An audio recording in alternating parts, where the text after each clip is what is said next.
Review. In a world of movie references flying over his head, one man will finally watch them. This is the Matt and Blonde Show movie review. This week's movie is the 1994 Disney animated classic The Lion King, in which the son of the king of the Pride Lands is tricked by his scheming, power-hungry uncle into believing that he has killed his father. And he flees to a life of hedonism until his purpose calls him back for redemption and justice. From movie picker Bobby, I like the relational aspect of father and son and the aspect of justice versus revenge. And so, as always, your review and your rating. And I swear to God, if you hated this movie, I'll kill you. No, who hates The good. Lion All King? right. My review is so short because this was a childhood favorite of mine, but I hadn't seen it since I was a child. Yeah. I've always loved this movie. Strong family themes, the importance of fatherhood and being a father and sticking around as a father, how to deal with usurpers. I like that. Catchy music and graphics. And then there's some good Nazi imagery. Did you get that one? Did you notice? I did. I picked up on themes that with all the hyenas, like. Oh, yeah, when they're doing the marching, when Scar is plotting. Yeah, I guess I interpreted that as more of like North Korean, but yeah. There's some good Nazi stuff in there. You can't beat The Lion King. It's just classic Disney, good family fun. My daughter and I really enjoyed watching it. Isn't it great to watch it as a parent? Yes. Yeah, it was a lot of fun. Like lions, mommy, lions. The movie is so good that I even liked Whoopi Goldberg in it. All right, that's how good The Lion King is. She's the main hyena. The hyena. Oh. I never realized that Matthew Broderick is the voice of adult Simba either. I never made that connection. I got to look this up. Anyway, it was great fun. I loved it. 4 out of 5. 4 out of 5. What do you knock it for? I'm trying to save my 5 out of 5s for like really serious cinema. Okay. I might make an argument that this is, but in fact, it'll be hard for me to get as much as I want to say about this movie in such a short amount of time. Now, I will leave 5 out of 5. Oh, for sure. Part of that is a nostalgia left over from my childhood. The Lion King is a movie that's incredibly important to me and my dad, not just the movie, but it's because it's the only video game that my dad ever played. And we would play it on Sega Genesis, and it was so goddamn hard, we could never beat it. So you never beat it? I beat it on a PC emulator when I came home from college for winter break one year. But my dad and I, when I don't know how old I was, 6, 7, 8 years old, we're playing The Lion King on Sega, can't beat it. So I have a lot of nostalgia connection to it, but rewatching it as an adult parent now, there's so much philosophical depth to this movie that I think I don't think it's just the best Disney movie or the best children's animated movie. I really think it's up there with some of the best movies ever made. As far as storytelling and as far as philosophical soundness go. I'll be very brief on the obvious points. Incredible art style, incredible animation, incredible soundtrack. All of those things kick ass. I've written about them in the review. You can get my full thoughts on them there. The other obvious point, the death scene is just devastating. I mean, I don't cry at movies. This is as close to crying at a movie as I will ever get. The father's sacrifice for his son, just Simba trying to wake Mufasa, not accepting the reality. It's just tear-jerking. It's absolute devastation. But the movie is a philosophical goldmine. Some are obvious, some ways are obvious, some are subtle. But what I loved watching this as an adult, everyone remembers, and I remember in my childhood, Hakuna Matata. It's such a catchy song. No worries. Yeah. The movie is actually about how Hakuna Matata. Bullshit. Life philosophy. Yeah. Total bullshit. Yeah. And I love how it illustrates that. And I never picked up on when I was younger. In general, the life of hedonism and self-indulgence and not taking responsibility and just leaving the past in the past and never thinking about it, that never brings Simba satisfaction. It's not until he takes responsibility and builds a family that he becomes happy and satisfied. Yeah. That's how it illustrates that point. But Hakuna Matata is mocked in ways I didn't notice when I was younger. When Rafiki clubs him on the head, ow, what was that for? It doesn't matter. It's in the past. Yeah, but it still hurts. Just a great moment. And then when Nala shows up and he's trying to explain Hakuna Matata to her, she's like, "That's bullshit. You're abdicating We're all your responsibility. starving to death. You have responsibilities. Yeah. And when she delivers that line of, when he says, "You're starting to sound like my father." Yeah, well, at least somebody is. Man, what great moments. And another thing I liked about this lesson, Timon and Pumbaa, even though they're responsible for filling Simba with hedonistic nonsense, they're not portrayed as villains for it. In fact, they're friends. And I think that's intentional because it shows that sometimes you do need a supportive friend who tells you just to chill out, don't worry about it. As long as you remember that the role of that friend is still to get you toward a purpose. It's not just to sit on your ass and waste time.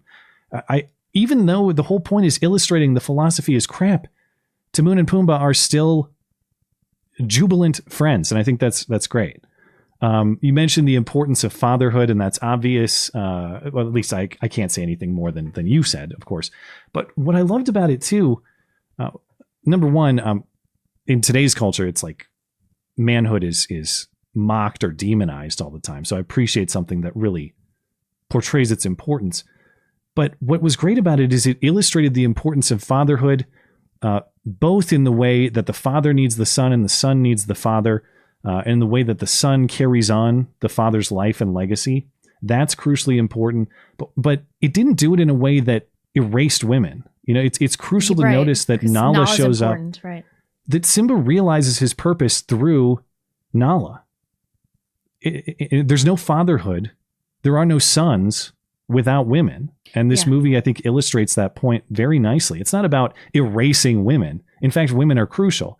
It's just to recognize that there are certain things that fathers provide to sons and sons provide to fathers. And there's no toxic masculinity in that. Yeah, exactly. Love the way the movie portrays responsibility and power. Mufasa is all about recognizing respect for the things you exercise power over. And indeed, that creates a world that is beneficial for you in turn. When you betray moral truths, you actually create a crap world. It's not just philosophical for Mufasa. When Scar assumes power, he assumes power for its own sake, and the Pride Lands rot. Even when Simba has this whole song, "I can't wait to be king." It's not until Simba doesn't want to be king that he becomes a good king. Mm-hmm. Yeah. A lot of interesting lessons about what power means and how to wield power responsibly. You mentioned the Nazi theme, and I think you're right. the marching was clearly intentional. Get this. What do you think about this? I don't think it was intentional to fit today's politics because it's 20 years old at this point. But the movie has a lot of anti-globalist themes. I think so too. Yeah, it's like it has a lot of discussion about investing in localities, I guess. And there are clear themes about borders. Right. Don't go into that area over there that's beyond our borders. You notice when the hyenas and the lions integrate, the whole ecosystem rots. Falls apart. Very interesting. I don't think that they were intending to deliver some sort of anti-immigration message or something back then. But those themes are repeated. It's not a one-time thing. It's a common theme of you stay over there, I stay over here. And that's how we reach prosperity. Are you listening to yourself? I'm not even saying I agree or disagree. I suppose. I just think it's notable. And I don't think that those are themes that would happen today for political reasons. I mean, have you watched any recent Disney movies? They're garbage. Well, they're crap for a whole bunch of reasons. And as we were talking about at the top of the show, the best things they make are just digital remakes of the old ones. They did it with Aladdin. They did it with The Lion King. They did it with Mulan. Why am I still burping? I finished that beer like an hour ago. Anyway, I think that's all I had to say. I have a whole bunch of points. So if you want all my thoughts, go check out the review because I had too much to write about this. I love this movie and I can't wait to watch it with my son when he's able to understand it. The only things I have to say that are negative are just mostly to fill out my format of raising a few points that are potentially negative. Just some questions that are, I think, they're not significant, but I think they're interesting to think about. First of all, why does Mufasa trust Scar with watching Simba so frequently? So frequently, yeah. Like, why isn't he like, you can't trust my brother, who's clearly not trustworthy? And Mufasa never trusts Scar. The movie opens with Mufasa showing up and be like, "Hey, bitch, why weren't you at the Simba presentation ceremony?" Yeah. He never. I guess it would make more sense if Scar had tricked Mufasa into thinking he was trustworthy, but he never did. So, and of course, the things that are the major events of the movie, the elephant graveyard part and then the gorge stampede, those both happen because Mufasa, either intentionally or through negligence, has allowed Simba to be supervised by Scar and Scar alone. Only other point, where are all the other male lions? Now, It's only the two of them, right? it's Scar and Mufasa are the adult male lions in the pride, and that is generally biologically accurate. Real lion prides have at most 3 adult males and then a dozen or so lionesses. But the issue in this presentation is that it is strongly implied that Mufasa and the queen, Sarabi or whatever her name is, they're in a monogamous relationship. It's Right. strongly implied that Simba and Nala are in a monogamous relationship, but there's all these other lionesses. Like, who's Nala's dad? Is it Mufasa or is it Scar?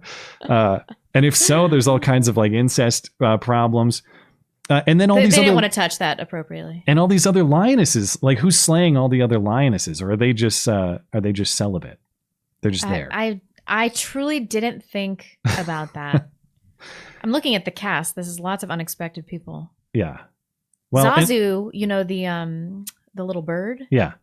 The person that voiced him is Mr. Bean. Oh yeah. I was looking at that. Surprisingly, yeah. Yeah, weird. Anyway, it is a 5 wiki no doubter for me.